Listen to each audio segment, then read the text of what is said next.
right. So good morning, everybody. We'll go ahead and get started. It's 9 o'clock, and hopefully some others will pop on and join us here soon. And then we know some will be viewing later on. And I'm Abby Lindsay with the DECO Foundation, and we have a great lineup of panelists this morning who are going to speak with you about grant writing and how to start working on your fund development. And Eric Hessel with Hendricks County Community Foundation will be facilitating our discussion. And then on the funder side, we have Sarah Larkin with the DECO Foundation. And then we have on the grant writing and consulting side, we have Kelly Drebelbis with 3 Point Fundraising and Consulting. And she predominantly works in the Allen County and Northern Allen County area. And then we also have Lori Shipman with Lori Shipman Consulting out of Whitley County with us. And so we're so thankful that they're joining us here today. And we think you're going to glean a lot of great information. And I'm going to give them each an opportunity to introduce themselves a little bit more and share. So I'll turn it over to Eric first, and then we'll get started. Thank you for joining us this morning. Welcome back, everybody. It's good to see you again this morning. As you'll remember, this is part 3 of the series. We kind of started with grant application basics in round 1. In round 2, we talked a lot about building up that repertoire, how to apply, how to find grants, how to work with funders, and what to do once you get grants, because you will eventually get grants from all of your hard work. And I think this is kind of the culmination of this process in this program, is to have some real life practitioners in here to answer questions, both from me and from you, right? So you have one funder and then also me, another funder, and 2 professional grant writers here to glean as much information from them as you possibly can. So today, and I warned you last time, please feel comfortable asking questions. This is a great opportunity for you to pick people's brains on both the grant writing and the grant making side of this process. So thank you again for being with us today. And I'm going to get started. I have moved our panelists to the top of my screen so I can watch you all very clearly and make sure I'm calling you by the right name. So I'm going to go in the order you are on my screen. If you will just introduce yourself, tell us a little bit about the company or organization that you work for, what's your role, and what do you do? Kind of give a little bit of your background. And I'm going to start with Kelly. Okay, well, good morning, everybody. Thank you for allowing me to participate today. As Abby introduced me, I'm Kelly Drebelbis. I'm actually the owner of 3 Point Fundraising Consulting. I've been doing consulting for about 6 years now. Previous to that, I worked at the Fort Wayne Children's Zoo as their development director for over 13 years.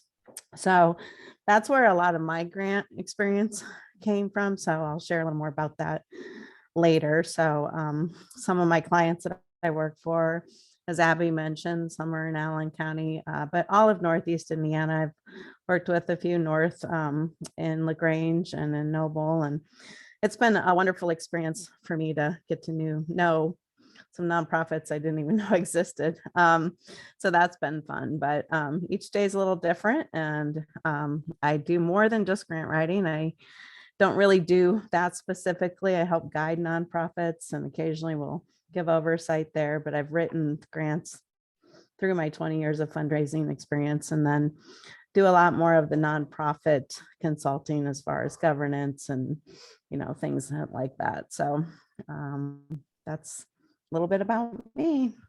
Awesome. Thanks, Kelly. Lori Shipman, you're up next. Good morning, everybody. I'm Lori Shipman.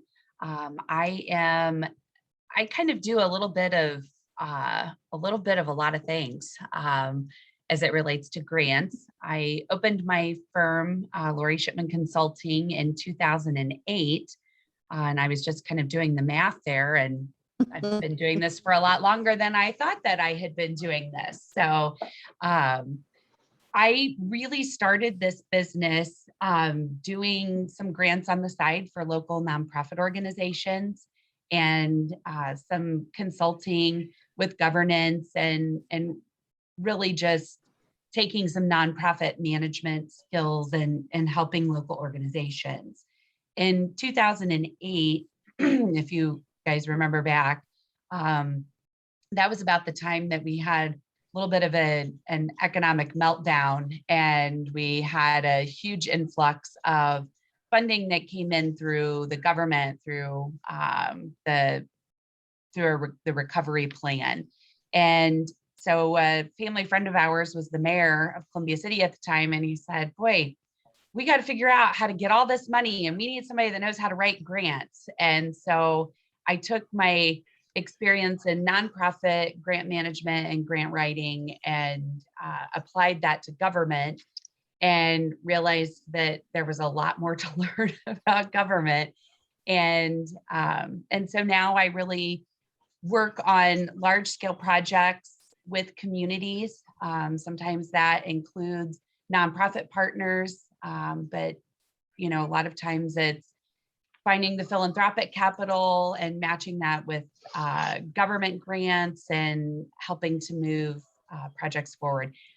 I'm more specifically focused on rural communities and organizations in rural communities. So I've worked with Sean a lot in the past. I was happy to see her this morning. Thanks, Lori. And I'm going to put a pin in the conversation around government grants, because in the past two programs that we've run, I've kind of brushed over them because that's not my expertise. And I do think that it requires some expertise. And so I want to make sure to give Lori some time to talk about that here a little bit later. But as we continue our introductions, Sarah, would you, now that you're closer to your router, we're glad to have you back. Feel free to introduce yourself. I'm balancing being away from a newborn so you don't hear her, but then close to the router so the internet stays on. So good morning. My name is Sarah Larkin. I work for the DECO Foundation. I have been with the foundation now for about 4 years. So my role at the foundation is a program officer, is to review all of our grant proposals that come in. So similar to Abby here on the panel, we both do all the responsive work that comes in, which is just a really exciting process to hear all of the great work that's happening in the communities that we serve. So if you're not real familiar with the DECO Foundation, our mission is to foster economic freedom through education. So for us, that means we invest in youth serving programs ages birth to 18 that help build skills, knowledge, and character in young people so that they can go on to become economically free later in life. So before coming to the foundation, I worked in the nonprofit world. So I wore the hat of a grant writer before, and now I'm on the flip side of it. So it's been a really fun transition for me, I think, just because I know both worlds, and I know how hard everybody works on the nonprofit side. So when I'm reviewing grant proposals, that's really helped me with my filter of just being able to help our grant seekers out. So for those of you in the room, right, remember what we talked about at the last session, right? Do you have the same mission of DECO Foundation, right? Maybe you do. Maybe you just realized that DECO might be a good place, a good start to look into their grant making programs, right? So it's one of the three-point compatibility tests that we talked about.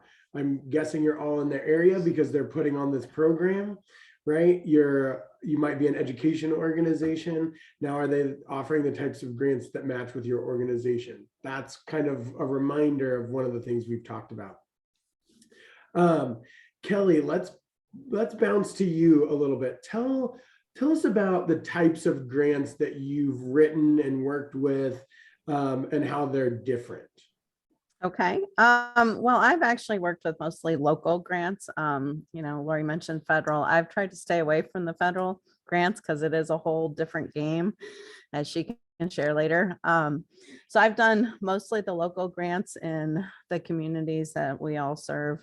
And also I ventured into the Kresge grant when I was at the zoo, which is, more of a national kind of grant, but it's not a federal grant. So that was probably my most challenging one that I did and we had success with while I was at the zoo, but they're a little bit different animals. So as far as grantors, yeah, it's mostly the local. We're very blessed with foundations, I would say, around Northeast Indiana. So Kelly, what's one lesson you've learned from working with some of the local funders? I think it's really about getting to know the funders. And as I've mentioned to many people before, they're sort of like individual donors. You've got to get to know each one because they're each very different. And some are very open to communication and wanting to come learn more about you and see your organization and help guide you, I guess, through the process and review your drafts, etc. And others are a little more, closed off or more harder to get to know. Some of the ones online, they may be in North Carolina, or something like that. For example, Wells Fargo grants are, a little harder to get to know, but that's one thing I've really emphasized to people is they're people too. And really, oops, am I there? Am I there again? Yep, you're still here I'm with having us. Sarah problems. Okay, rural county. So I would emphasize just to get to know your funder if that. Okay. Yeah, that's awesome. Thank you. Mm-hmm. Lori, I'm going to ask you the same question. So this is going to be your opportunity to talk a little bit about some government grants. And I will add on to that. How is it working with the government grants as opposed to local funders? I'm sure you're not making a lot of friendship phone calls to the state. We're the government and we're here to help, right?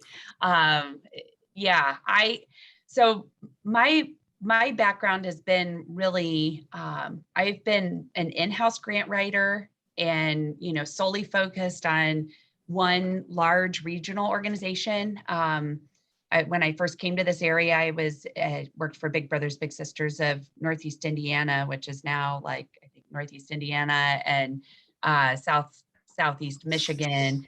And that was a very broad amount of funding applications. Everything from every local United Way organization that they served and the communities that they served to very, very big partnerships with kind of your big name organizations, your big name funders in Fort Wayne and Allen County, down to the smaller family trust organizations. So that was a really great opportunity to get to know various local funders. The thing that becomes particularly interesting when working in a rural community is that those county lines are really hard, firm, and fast. It is very difficult to come from outside of Fort Wayne and Allen County, even though you may be serving people that are coming to you from Fort Wayne and Allen County. It is very hard to break down that barrier of that county line. So I think that really speaks to Kelly's point about getting to know your funders when you can, building that personal relationship, and never coming to them kind of as out of left field, like, surprise, I'd like $1 million.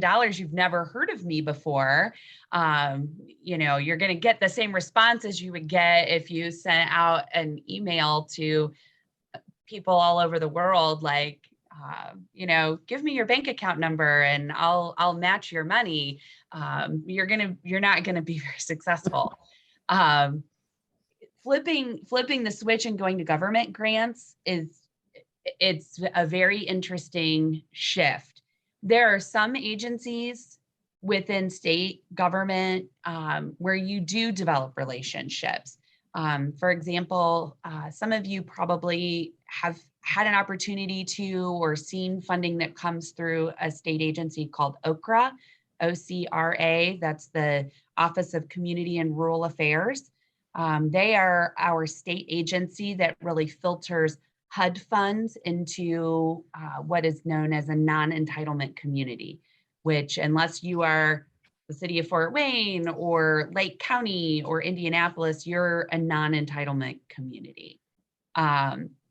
And they have really, so traditionally for a long time, OCRA they build sewers, they build drinking water infrastructure, they do sidewalks, and that's about it.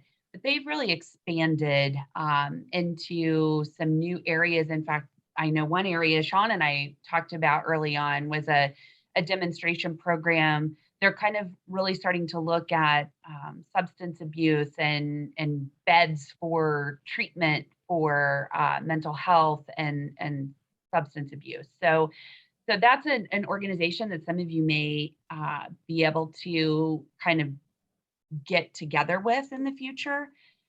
But their processes are very hard because they have a lot of laws and regulations that they have to follow, that they don't get there's not a lot of leeway like you can get with a private foundation where they're really only responsible to their board.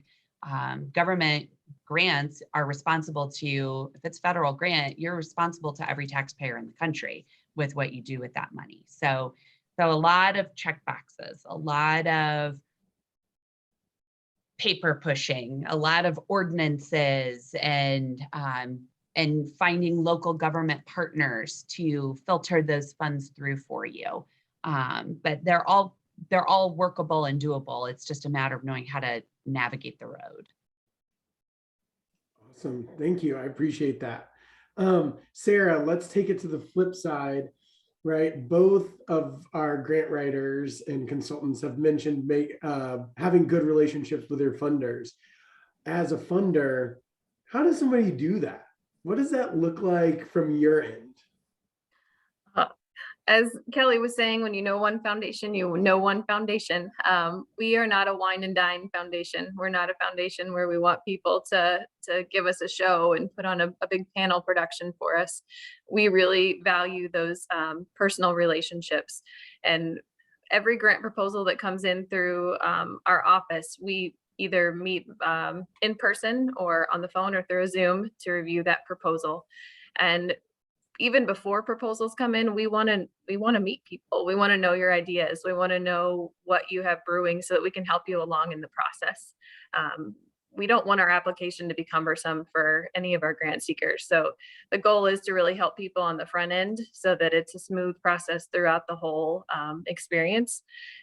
When you're coming to us new, that probably seems a little bit scary that you hear that, oh yeah, you really want to be that person, but we do. We really want to get to know you. We want to get to know your organization, the work that you're doing, because there's nothing worse than spending time on something that isn't a fit.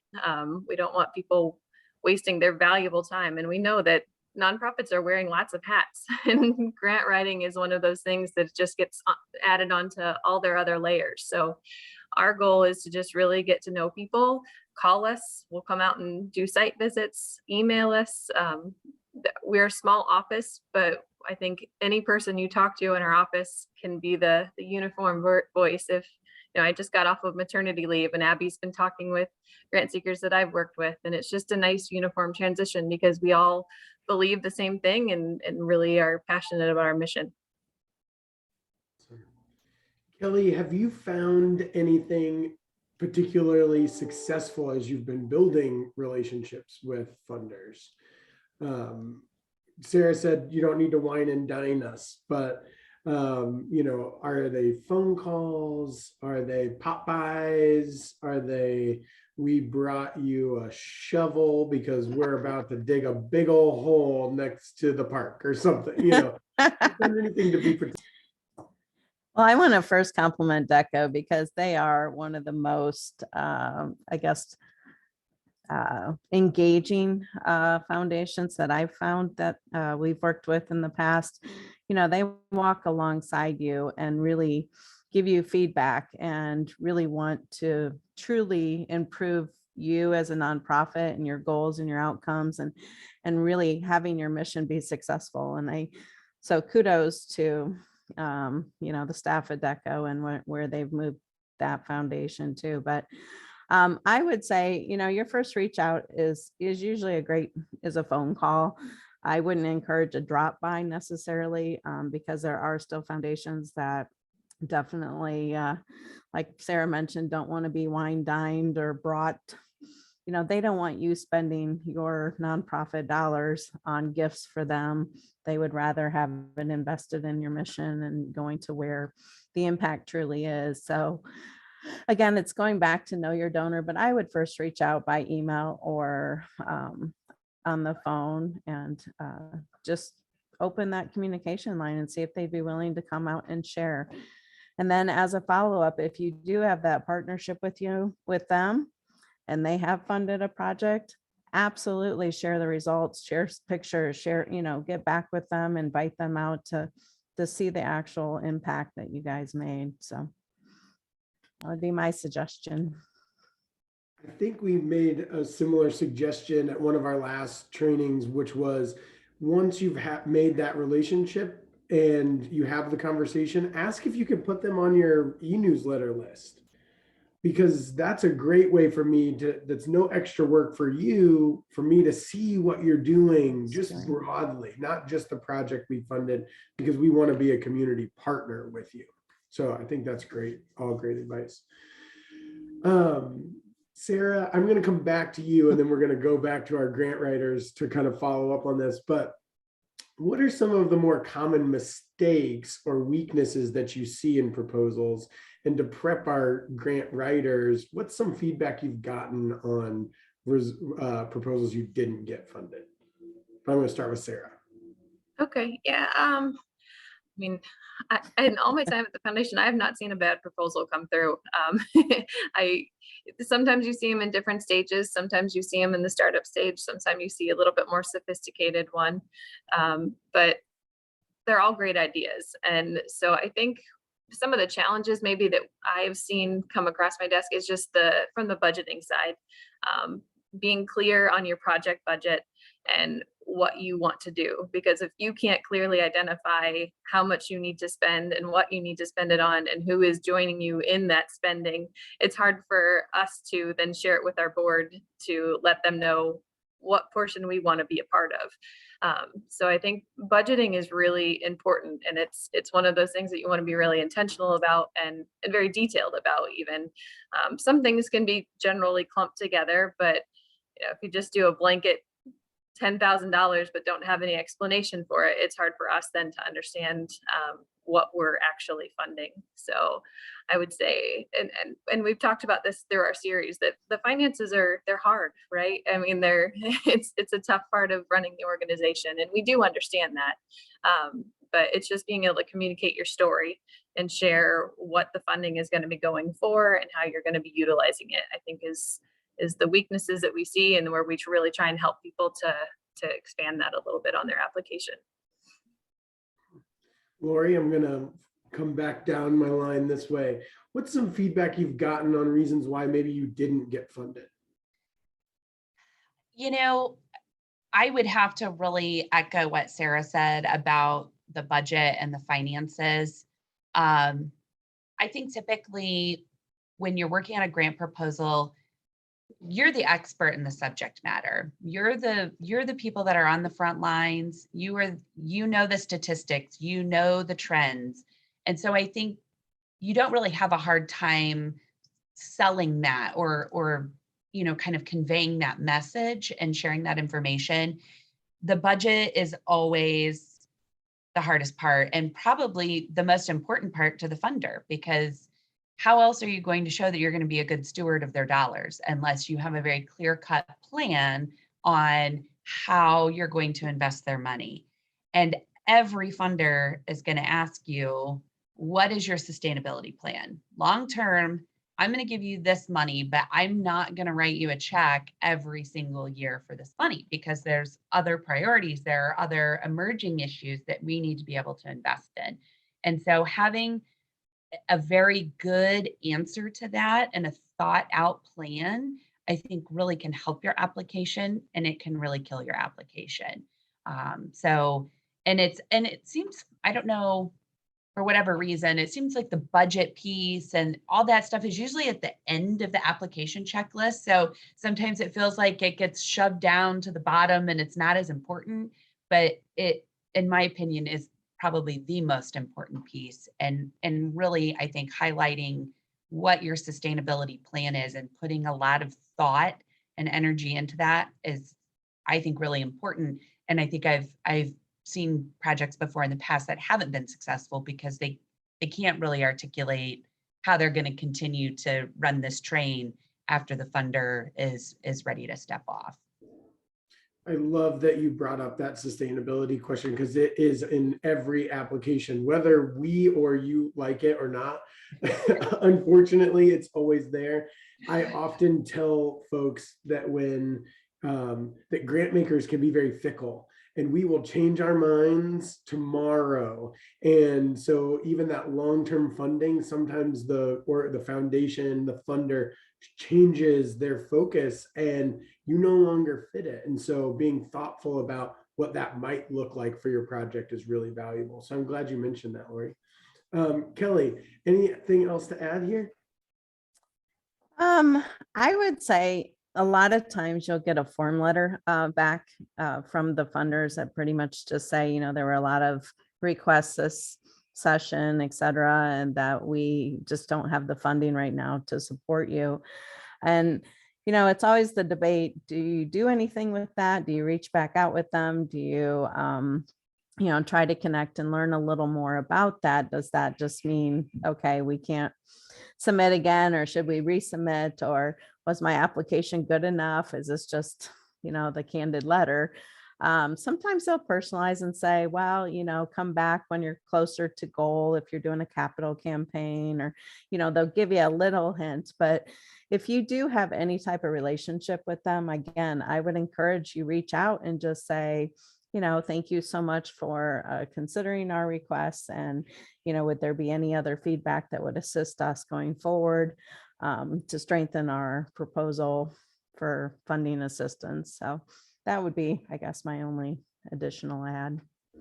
I love that, because I will admit that sometimes we send form letters that always invites people to ask to follow up if they're curious. I'm curious, Sarah, how do you all deal with your no answers? Sorry, can you reframe that question? How do we? Sure. When you're telling folks, sorry, we can't fund you, you know, is it a form letter, which I just admitted we use, so you can be not alone, or you can one up me right now, and that's totally fine. And, you know, ours always says, right, you're welcome to reach out to talk more about it. How do you handle your no's, and what does that look like when you tell someone no? Thanks, Eric. Yes, so we do have a form letter that comes out similar to our letters saying that we are offering funding, but we also, with some of our relationships, we just make the phone call. If we've been having a lot of communication with someone and maybe the decision went a different direction than we thought it would, or maybe we have some insight on what could help them for future funding, we just contact our grant seekers directly. I think that's kind of the beauty of our work, is just that real strong relationship component to let people know that you're doing a great job. This just wasn't the right fit for us right now. So, but we do have the form letter too, Eric. So thank you for not one-upping me. Even if you have a beautiful, you handwrite them all. I appreciate you today. I also want to, well, I'm going to move on from there. Before we go into the more positive side, right? We just spent about 10 minutes talking about things not working. What does that look like? How do you respond when you get the no's? We're going to pause here. We're going to go on to the happy end. We're going to encourage you towards the end of this. But does anybody in attendance have any questions? You've got 3, 4, 5, 6 experts, 7 experts here. You've got 3 panelists, and then Margarita and Abby and our friend from United Way. any questions from the crowd?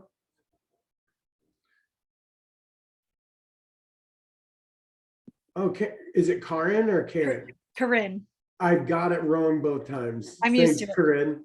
Thanks for being bold today. yes, thank you. So, I mean, what if you don't have a grant writer person? Like I wear a lot of hats, as I'm sure every executive director does, but what does this look like for time wise? I mean, I know we talked about grants in the last couple of series, but I'm just trying to wrap my brain around it still. I have a board member who has written grants before, but who probably could help, but it's just like, what is the amount of time, I mean, hour wise per week, would you say would be the minimum that would really need to be focused on trying to write grants in order to really, bring in something significant? Anybody on my panel want to take a stab at it? There, I saw Kelly on mute. I'm calling on you. Okay, well, I'll take a stab at it. That's a hard question to answer with just the bottom line number because it's going to differ for every organization. And I hate to answer it like that because that's not really very helpful. But I would focus, if I was an ED personally, on specifically the strongest potential relationships you have with those grantors. What fits your organization the best? Obviously, be education. DECO's a strong one. And really, if you don't have the time to do a lot of them, do a few of them well, and then just grow those relationships and increase the funding that way. And there may be some easy ones that cross your desk that you could whip out, and you have a easier week or something, but that would be my suggestion if you want to keep it all in-house. There's always the debate of in-house versus hiring an actual grant writer outside. Someone like Lori, or there's other grant writers specifically that do grants all the time. And you've got to weigh that. I mean, the story comes through better and you still have some work on your end, even if you do have an outside consultant writing your grants, but they also help you manage the timeline of grants, the deadlines, the reports, and gives you at least a draft for you to review and then you can tweak. So just, I guess, balancing that and measuring what's best for your organization. If you want to try to keep it in-house and do it well on a smaller level, or outsource it and just balance that time with an outsourced professional. I don't know if that helps, Corinne, but we'll try. Did I say it right? Yes, thank you. Corinne, Thank you. okay. Mhm. Sarah, I saw you on mute. Or maybe not.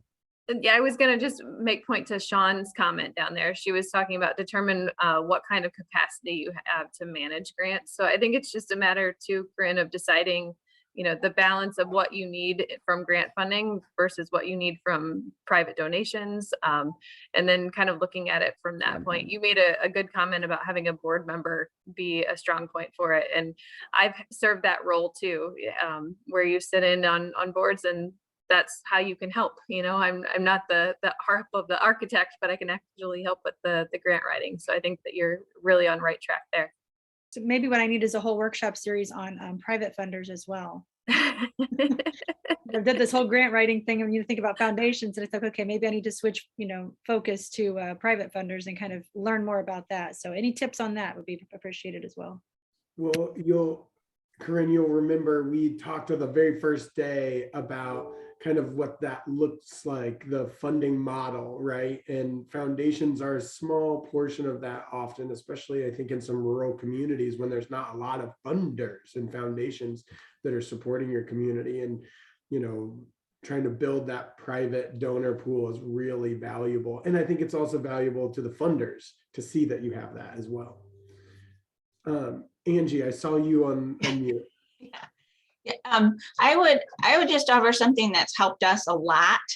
I never wrote grants before I came to Common Grace Ministries. So one of the things that helped me a lot is almost immediately I attended a grant writing educational event that taught me how to make a grant toolkit. So there are some common things you always need in a grant, like your determination letter, you know, we've created a budget template of our own in case one is not provided, so that we can kind of put that together quickly. But they taught us to take our hardest grant, and for us at the time, that was Parkview. That was the most massive grant, and blow it apart. So your history is going to be the same every time. Your organizational history is not going to change. Put it in its own file, on its own page, so you can cut and paste it in. Anything that you can get in a cut and paste format, and then keep that up to date.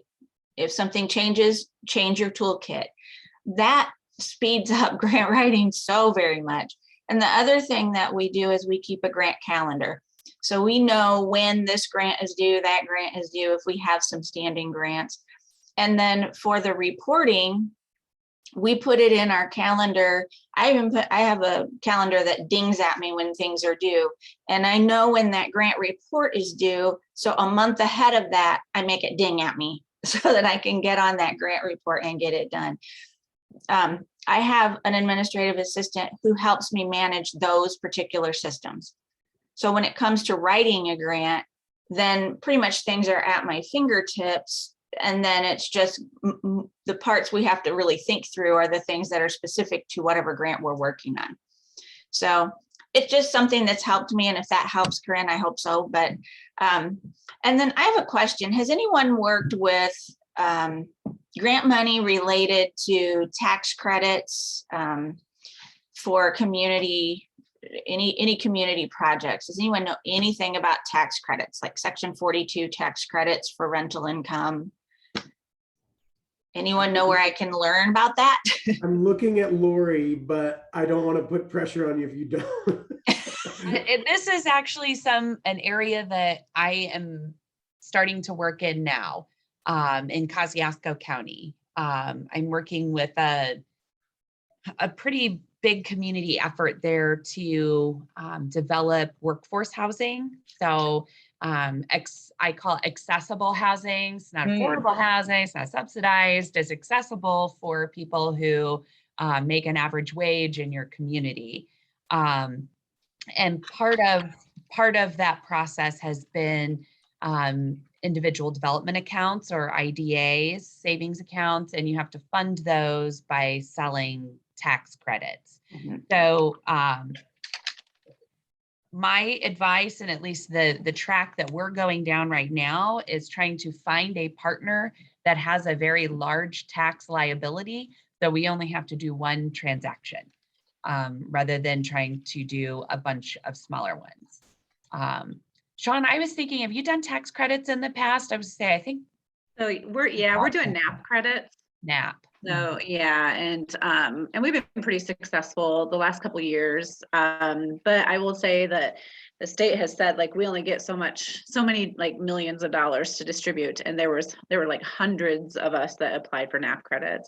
But they are sticklers too. Like, if you do not follow their rules, like, you're not going to be eligible for like 3 more years. Like, so they're really, really picky, but really it's really easy. And for us, it's really just getting that donor to donate. I mean, that's really all it is. You're really engaging the donor. Like, there's nothing that we really gain except for the donor engaging in our organization, and they're increasing their donation. So, I mean, we're gaining a lot. I shouldn't say that. We are gaining a lot, but not like, you know, really the donor is getting the credit when it's all said and done. The donor gets access to that. The IDAs, we actually as an organization are looking into IDAs because of the population that we serve, because we hone in specifically on individuals saving money, and they save a lot of money. Like this year, the residents that we serve saved over $20,000. Like, that should have been in IDAs. Like, there was no reason why we should not have taken advantage of that. So I think, yeah, it's definitely doable. It's just that that fear hurdle that you have to get over of digging into it. Yes. Because I learned about NAP credits 5 years ago, and it was a goal of mine. Like, we will do NAP credits. I don't know when that's going to happen, but we will get there. And so now we've done it for 2 years in a row. So it took me about 3 years to get there, because I had to get past that fear of tackling it. Well, when I was hired at Common Grace, one of the board members in one of my interviews said, have you ever written a grant? I said, I wrote one grant and I didn't get it. But here's the thing. I've never entered a position knowing everything I needed to know, and I've never left one not having learned it. So now my big hurdle and goal is in Noble County, I want to know everything I can know about those tax credits and about NAP credits. So I have a meeting coming up in January with a local organization, a regional organization that works in this pretty heavily. So Lori, I might reach out to you and Sure. talk to you about what you're doing in Kosciuszko County. It sounds very similar to what I'm brewing on Noble County. So thank you very much. Yeah, absolutely. Angie, that I was would- going to be my suggestion, is reach out to other organizations that do it. I know Easter Seals Arc is really into NAP credits, and I'm sure Donna would be very happy to talk with you, or if you need other connections. There's a lot of nonprofits that do bark up that lane. So In fact, if you actually go onto IHCDA's website, you can see the list of all the organizations who there you go. have been awarded NAP credits. And so you can see within Noble County, like who in Noble County has received NAP credits, and then be able to reach out to them or your surrounding counties. And I will say one thing about government grants and working with government, it's definitely a lot less, it's definitely more impersonal, but if there's a contact person at a state agency, call them, email them. They really are happy to talk to you and help you, because it's in our best interest to spend all of that money that we get allocated to our state. Especially like with USDA, they have a point in the year, I think it's like around August. And if other states have not spent their allocations, they will pool all of that money federally and redistribute. So it's in their interest to get that money out and pumped out into communities. And so they are actually really helpful.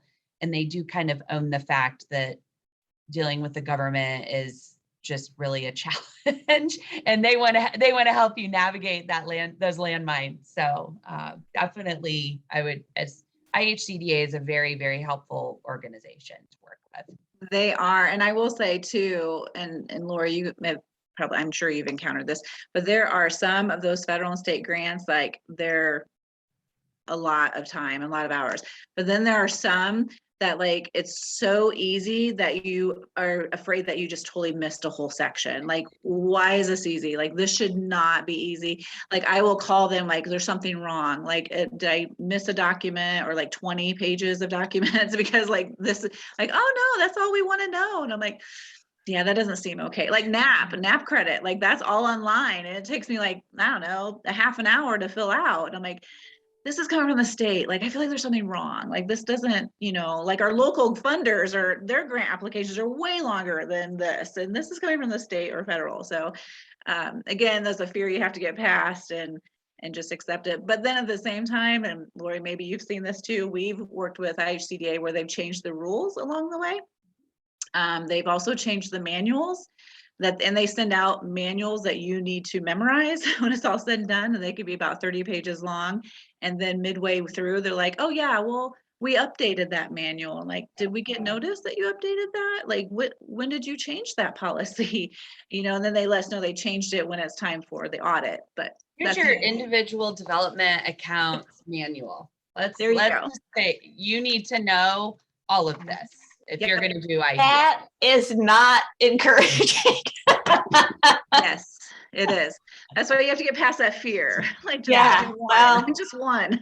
Okay, so let's just say I got past my first fear just asking the question about this, because I know that this is going to be major. But Noble County is my home. I grew up in poverty here, and I'm tired of wringing my hands about affordable housing. So if I need to get the ball kicked down the road, then maybe I need to hurdle the fear to do it. Yeah. Thank you so much for that question. I think you have a couple resources here and got some good advice on some next steps to go. I also just want to remind everybody from something Angie started with is we sent out a sample grant calendar. So you all should have a sample grant calendar to use. And we kind of walked through some of the pieces that might be in that grant portfolio, that grant toolkit, just to make sure that you remember that we have covered some of that too. Sarah, let's go to you. I didn't see anybody else unmute, but I will be sure to save some time here at the end. We're about 15 minutes to go. Tell me, what makes a strong proposal? Like, what do you really look for when you're looking to say, yeah, we want to fund you? I think we have such a range of proposals, everything from capital proposals to school projects and things like that. What we're always looking for is just a really well thought out proposal from beginning to end.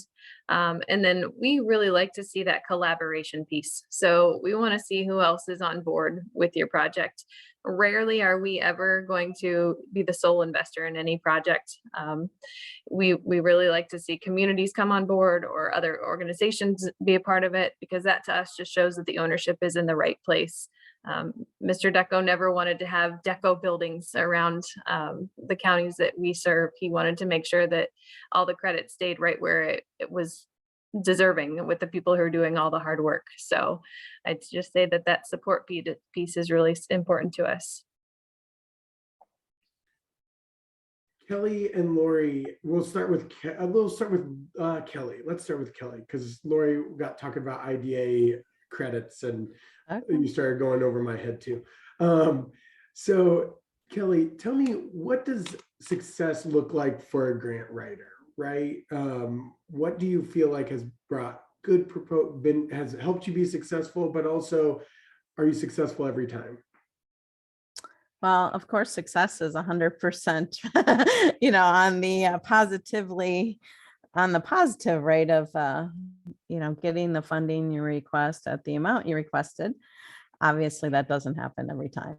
So you do have to understand that, there are times that you will not get funded, but there's a lot of times that you will. And so success to me looks, for, I guess, my clients, that they're funded in some way, and it doesn't have to be the total amount, but they're excited to receive even a portion of it, because that to them means that they, have bought into the actual project, the actual mission, the actual what they're trying to accomplish. And so that means they're opening the door for potentially more funding. So but always success means, that you're proud of what you're submitting, and that you receive a positive reinforcement from the funder that, yeah, what you're doing is a good thing and you're moving the needle along the track. So, Lori, anything else to add there?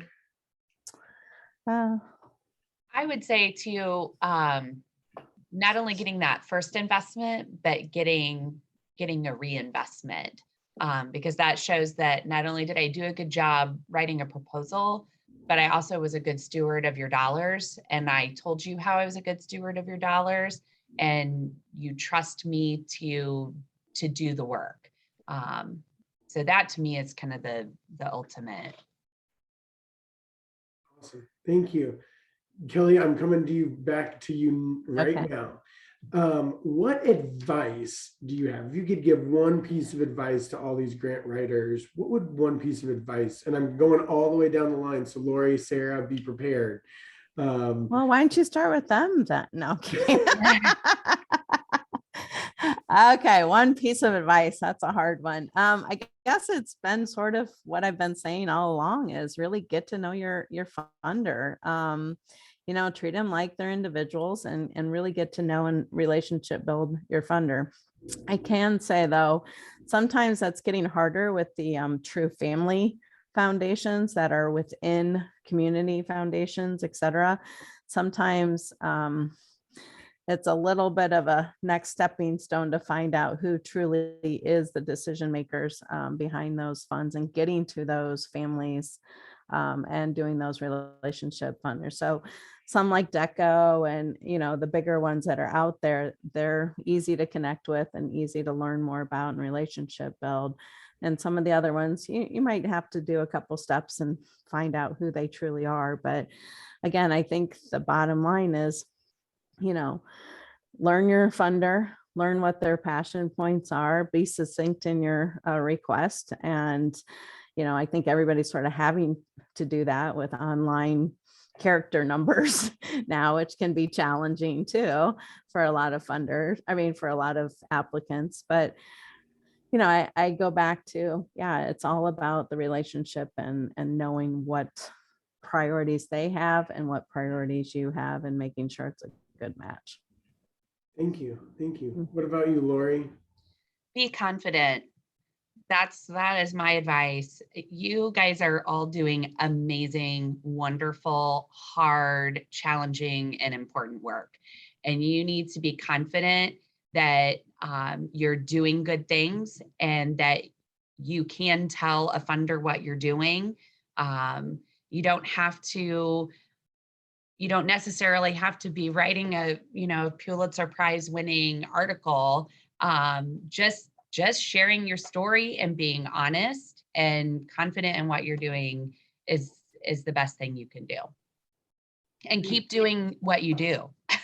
We need all of you. Thank you. Sarah? I was just going to say, get started. It's so easy to have that application on your desk and have it look daunting, or to look at a website and just be overwhelmed with it. But you got to just take that first leap, get started, contact the organization, get going on the application, and just jump into it. Because once you get going, I've found from my experience of writing grant applications, once you get going, sometimes they're not that bad. It's just that daunting process on the front end. So you guys can do it. You're doing great work. Awesome. So we are coming up, and like I said, I promised I would give a little bit of extra time at the end if there's any questions. But I am the person who, when I sit on a panel, I think, oh, I gotta say this, and I'm taking notes while it's happening, and then it's over, and I'm like, oh my gosh, my most brilliant thing never came up. So Kelly, I won't start with you. I'm going to start with Lori because I want to give you time. Lori, what is there anything else you'd like to share? Like that thing you didn't maybe get to, I gave them questions ahead of time, and is there anything else you'd like to share as we wrap up here today? I just would encourage all of you to make a plan to at least secure one grant this upcoming year. Make a goal that is achievable. And you may have to write 2 or 3 applications to land that one, but make it a goal to try to do that this year. And I think, like Sarah was saying, just get started, and soon you'll find it becomes easy to build that grant kit, like Angie was talking about, and developing all those tools. And the more you do it, the less intimidating it is, the less scary it is. So set a goal for 2022 and jump on it. It's almost January, so time's a ticking. Let's get started. Lori, you just put the panic in the hearts of some people, remembering that January is so close. Sarah, what about you?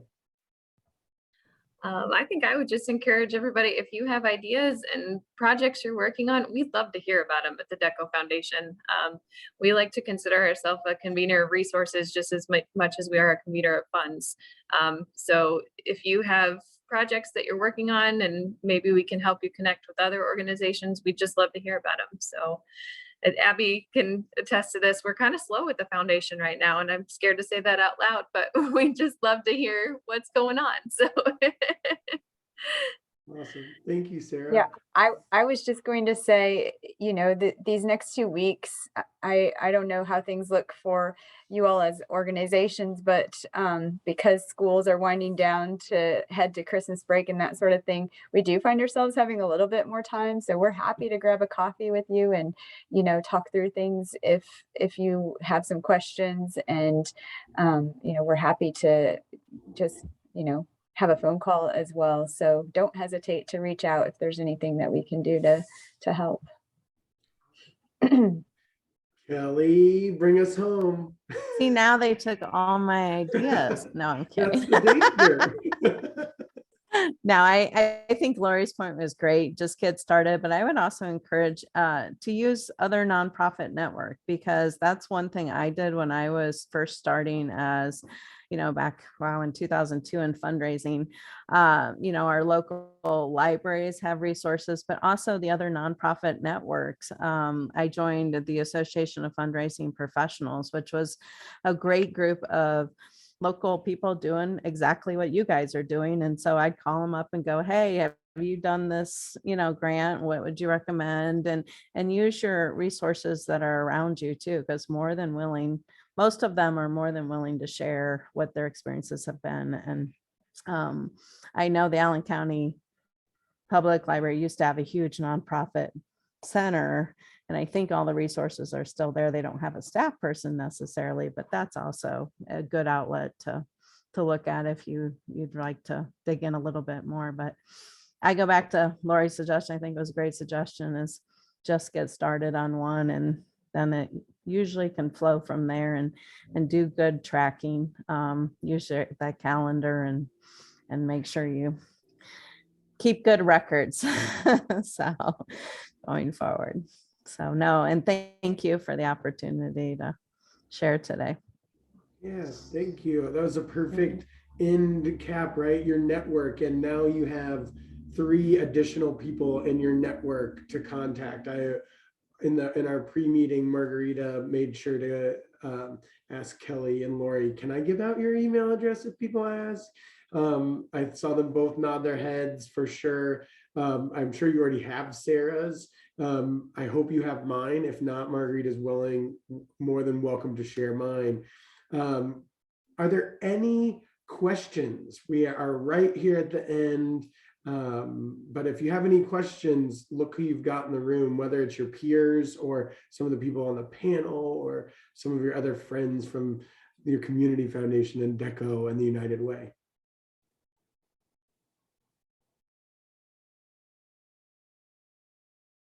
Well, it's not weird that we didn't have a question at the end, because it was such a great panel. And so give us a fake round of applause or through the screen or whatever. Thank you all for being here with us today and over this 3-part series. I know Margarita keeps them recorded, and this one's been recorded as well. Come back to these, and we hope they've been really helpful in getting you going on your grant writing career. And it can be a long one and it can be treacherous, but it will pay off. It certainly will. So good luck as you go on forth. I'm going to turn it back over to Abby, I think. Margarita's nodding her head, so that means I got it right. Abby, to close us out. Well, I'll give one last call. Any last minute questions that anyone thought of that they want to ask? We'll be And in your inboxes with next year's lineup for our sessions as well. So keep an eye out for that. We're excited to see you guys in 2022. Right. So we will be sending out those links, and we wish you all a Merry Christmas and Happy New Year. And thanks for joining us today.